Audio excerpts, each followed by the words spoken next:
দেশ এবং প্রবাসের কাছের দূরের যেখান থেকে আমাদেরকে দেখছেন, ৭১ চ্যানেলের পক্ষ থেকে আপনাদেরকে জানাই পবিত্র ঈদ উল ফিতরের অগ্রিম শুভেচ্ছা। ঈদ মোবারক। আলহামদুলিল্লাহ, একটি মাসের সিয়াম সাধনার পরে আমরা শনিবার ঈদ উল ফিতরের নামাজ আমরা এই কেন্দ্রীয় ঈদগাহতে ইনশাল্লাহ আমরা আদায় করব।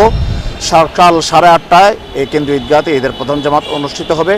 আলহামদুলিল্লাহ, আপনাদের সবার দোয়ায় আমার আব্বা হুজুর কেবলা রহমতুল্লাহ আলাই উনি এই ঈদগাহ এবং কান্দিরপাড় কেন্দ্রীয় জামে মসজিদে ৪৪ বছর খেদমত করেছেন এবং আমারও ২৬তম এই ঈদের জামাতের খেদমতের সুযোগ হবে। এটা আল্লাহর মেহেরবানি এবং আপনাদের দোয়া। তো সবার প্রতি পবিত্র ঈদ উল ফিতরের শুভেচ্ছা রইল। কুমিল্লা সিটি কর্পোরেশনের পক্ষ থেকে ঈদগাহকে এক নান্দনিক রূপ দেওয়া হয়েছে। অনেক দূর দূরান্ত থেকে মানুষ এখানে আসে ঈদের এই সৌন্দর্য, ঈদগাহর এই সৌন্দর্য দেখার জন্য।